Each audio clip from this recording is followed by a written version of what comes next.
أعوذ بالله من الشيطان الرجيم بسم الله الرحمن الرحيم السلام عليكم ورحمة الله وبركاته الحمد لله والصلاة والسلام على رسول الله وعلى آله وأصحابه ومواله لا حول ولا قوة إلا بالله أما بعد. Puji dan syukur kepada Allah Subhanahu wa taala, kemudian salawat berangkaikan salam kepada Rasulullah sallallahu alaihi wasallam dengan mengucapkan Allahumma salli ala sayyidina Muhammad wa ala ali sayyidina Muhammad.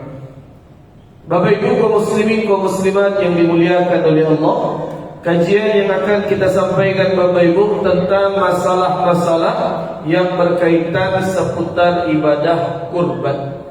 Bapak Ibu kaum muslimin kaum muslimat yang dimuliakan oleh Allah Subhanahu wa taala, kurban itu merupakan di antara syiar agama Allah Bapak Ibu. Merupakan sebuah amalan yang sangat luar biasa, bahkan ancamannya pun tak main-main Bapak Ibu. Nabi mengatakan, "Man kana lahu sa'ah," siapa yang memiliki kelebihan harta, walam yudhi, enggan dia berkurban, fala yaqrabanna musallana, jangan dekati tempat solat kami, kata Nabi. Jadi kurban itu ibadah yang pahala besar dan ancaman pun tak kalah besar Bapak Ibu. Dalam sebuah hadis baginda Rasulullah sallallahu alaihi wasallam mengatakan Bapak Ibu, memang kurban itu sunnah. Thalathun hunna alayya faraid, ada 3 amalan ibadah yang Allah hukumi kepadaku wajib, sedangkan kepada kalian sunnah. Bagi Nabi wajib, bagi kita sunnah. Apa 3 itu Bapak Ibu?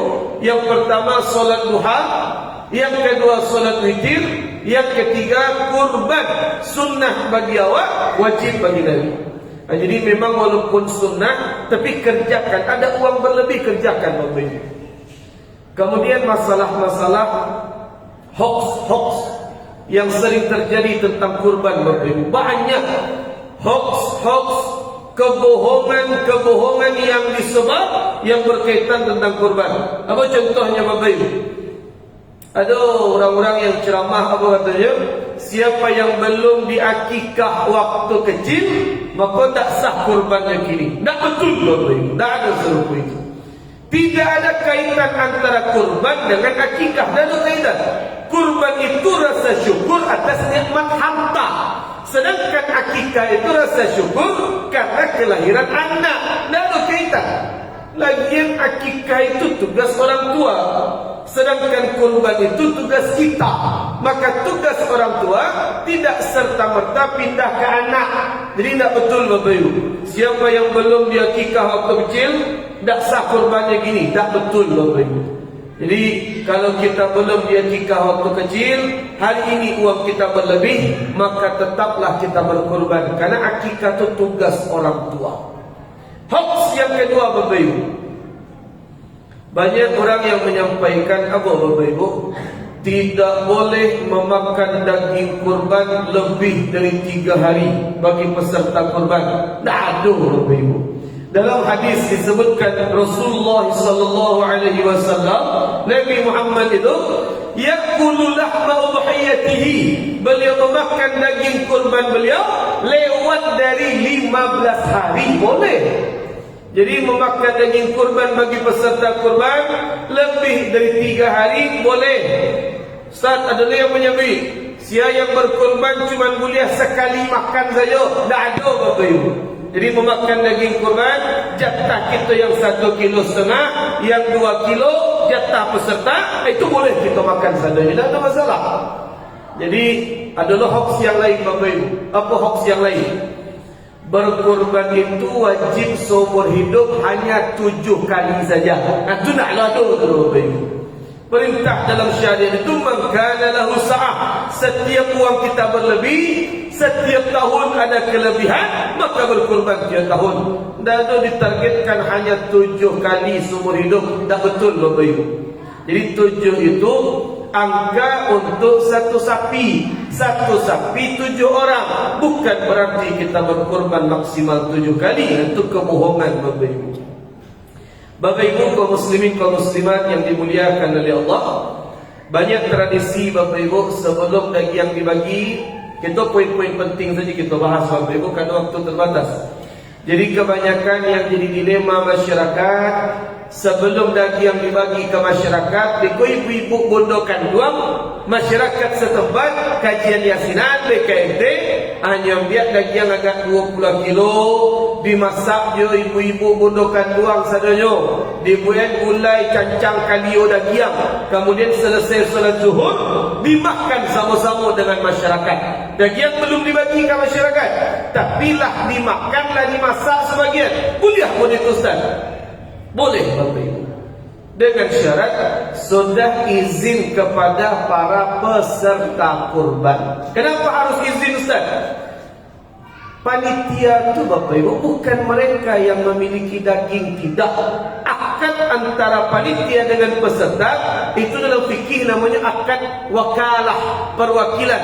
Tindak tanduk orang yang mewakili harus sesuai dengan perintah, dengan kebijakan, dengan keputusan, dengan kehendak yang dimiliki oleh orang yang diwakili. Jadi kalau panitia ingin memasak daging itu dimakan sama-sama silakan, cuman harus izin kepada para peserta kurban. Silakan. Apa namanya? Litaqwiyatil ukhuwah Islamiyah, menguatkan kembali ukhuwah Islamiyah. Aku ada masalah cerita Bapak Ibu, hampir satu saja banyak boleh. Cerita kembali Bapak Ibu.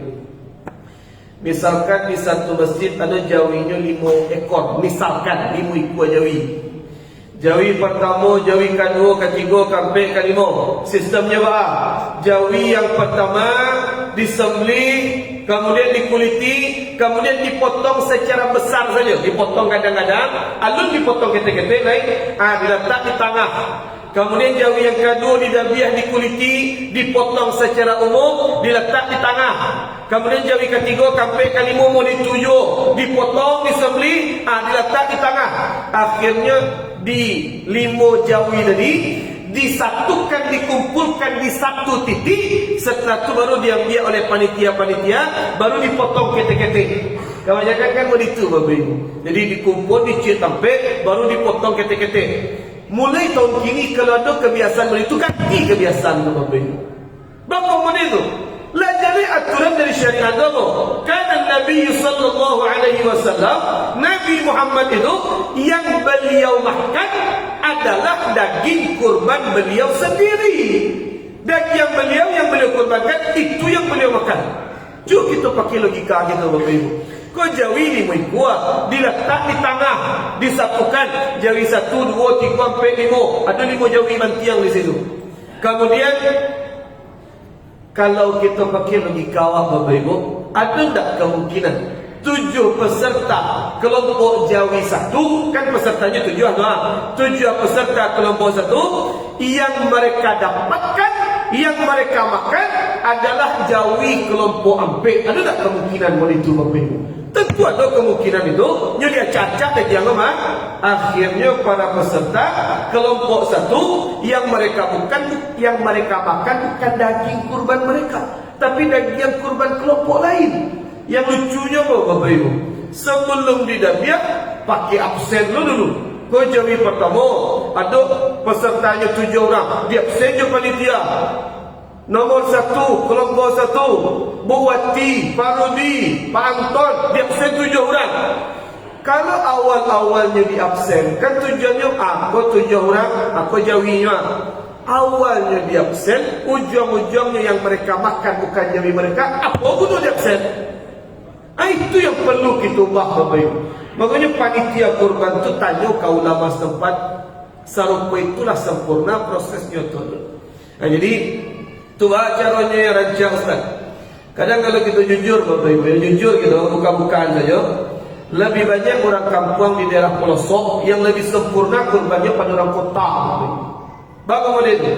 Di kampung-kampung itu banyak buya-buya yang ngerti fikih, banyak buya-buya yang ngerti masalah kitab, panduan-panduan syariat dalam ibadah, banyak yang ngerti. Akhirnya cara kurban di kampung-kampung lebih sempurna dibandingkan di kota. Kalau di kota memang kadang panitianya tidak diseleksi, yang ahli agama, yang ngerti penyembelihan, yang penting fikihnya paling banyak, dia ketua panitia kurban. Mohon maaf, harus kita sampaikan. Jadi Bertanya ke ulama Bapak Ibu, bertanya ke sempurna ke batu aku tidak tanya. Kemudian Bapak Ibu caranya Pak Ustaz. Jadi kan jawi pertama di Nabiah. Kemudian kalau di beberapa tempat dia biar paho jawi itu cie paho tu diletak dalam plastik gadang ikut jatah 7 orang kelompok 1. Jadi yang peserta tu cie paho tu akan ada 40 kilo lebih tu. Simpan agiahnya hati jawi itu seketik letak ke plastik nomor 1, buat tulis nama kelompok 1 buat masan situ. Jadi setelah dia pahonya cie untuk peserta dan 7 orang, salabiahnya dagingnya 3 kaki yang lain ni digabung sebenarnya gabunglah dah ada. Karena dah untuk peserta lain. Kan untuk masyarakat digabung-gabung dah bah. Tapi peserta afdalnya adalah mana yang mereka korbankan itu yang mereka makan. Maka penting hati Ustaz. Karena Nabi itu awwalu ma ya'kulun Nabi sallallahu alaihi wasallam. Yang pertama kali dimakan oleh Nabi dari kurbannya adalah hati kurban itu sendiri. Jadi agian-agian 1,5 kilo 2 kilo masuk hati seketing surah, itulah yang dibagi kepada mereka. Kemudian berikutnya Bapak Ibu, ada je masjid-masjid yang kita temui di Sumbar Bapak Ibu, itu kan kalian. Jadi ada kejadian mereka curhat kejadian tahun-tahun ke batang. Jawi terakhir ada 7 ikua. Jawi terakhir kan biasanya 7 ikua Jawi tiap tahun. Kebetulan tahun itu ada kelebihan Jawi, akhirnya 8 Jawi. Ya nambahlah cik Jawi. Biasanya 7, akhirnya jadi 8. Kelompok sapi yang ke-8 sayangnya cuma ada 5 peserta. Berarti kan tinggal 2 lagi Bapak Ibu. Jawi yang ke-8, peserta yang terakhir, Jawi terakhir, kelompok terakhir cuma ada 5 orang. Berarti kurang 2 lagi. Karena satu Jawi itu 7 orang. Akhirnya lah ditunggu Bapak Ibu. Sia yang kabar kurban tak ada yang daftar. Sia yang ikut jadi peserta tak ada yang ikut jadi peserta. Sampai akhir 5 orangnya baru. Akhirnya bertambah cik, alhamdulillah. Masih kurang cik lain. Ini 7 yang ada 6 baru. Akhirnya pengurus masjid inisiatif. Apa inisiatifnya Bapak Ibu? 6 peserta yang lah ada kan kurang cik. Kalau dibalik kambing rugi. Sayang awak. Akhirnya inisiatif pengurus masjid, kurban itu kan untuk masyarakat, pintikas musaji itu kan untuk masyarakat juga. Maka dia ambillah iuran 3 juta cik orang. Dia ambil 3 juta dari mana? Dari kas masjid. Untuk apa? Disubsidikan kekurangan yang 1 peserta yang kurang tadi. Akhirnya bisa tabali cik Jawi. Hukumnya Ustaz bukan lagi sebagai kurban. Tak boleh. Kurban itu amalun nafsiyun, amalan perorangan, bukan amalun jama'iyun, bukan amalan bersama-sama. Tak boleh dalam kurban piti banyak orang, boleh. Piti kas musajid dijadikan kurban tak bisa. Piti iko dijadikan piti iuran masyarakat ditambah untuk kurban. Tak bisa. Kurban itu piti individu-individu, bukan piti syarikat banyak orang. Ustaz, tu baca caranya oleh Ustaz. Kau peserta lah 2, 6, 3 cik oleh Ustaz. Kan banyak kejadian di masjid-masjid itu. Jalankan luar nyompek Bapak Ibu. Yang pertama, peserta yang barang 6 tadi tambah iuran masing-masing mereka. Kan 6 orang dari 3 cik lain kan kurang 3 juta. Tambah iuran peserta yang 6 orang kelompok terakhir tadi. Jadi 3 juta kekurangan dibagikan 6 orang tu. Berarti kan ada 500,000 seorang tu. Berarti iuran khusus peserta terakhir, Jawi terakhir. Kalau Jawi yang lain 3 juta cik orang. Kalau Jawi terakhir kok 3 juta 500 cik orang. Habis kau tak balik cik Jawi. Berarti 6 orang bukan 7 orang. Boleh. Ustaz, tak nama mereka Ustaz. Lah kami sampaikan ke yang 6 tu tak nerima mereka Ustaz. Masa kami 3 juta 500, kelompok lain 3 juta, tak bisa balik dia. Tak muah. Ambil pilihan yang kedua Bapak Ibu. Pilihan yang kedua, balian kajawi dan labiah kita. Boleh Ustaz? Boleh. Yang penting jawinya tak cacat, matanya tak celek, kakinya tak pincang, badannya tak ada penyakit. Boleh. Ustaz, dah juga muah mereka Ustaz. Masa kami jawi kami lebih ketek dibandingkan jawi lain? Kami membayar sama-sama 3 juta. Dari sana dia menolaknya. Nambah piti nak muah. Jawi nak lebih ketek nak muah. Jalankan 2 kategori. Ayat ketiga membayar balian kakambiang nak mikua lain. Kalau memang Jawa ina muah, menambah binti na muah, kambiang saja dibadi lain. Berarti mana ikua kambiang? Anam ikua kambiang, balian saja kat sini. Dah kira muah mereka Ustaz. Masa kami kambiang, yang lain Jawi, bayar sama, dan isa panitia. Ambil jalan keluar terakhir lain. Nambah binti na muah, Jawi lebih ketek na muah, kambiang na muah. Jalan keluar kampek lain, balian binti orang-orang boleh beri. Itulah kajian itu. Mudah-mudahan bermanfaat. Hadanallahu wa iyyakum ajma'in. Assalamualaikum warahmatullahi wabarakatuh.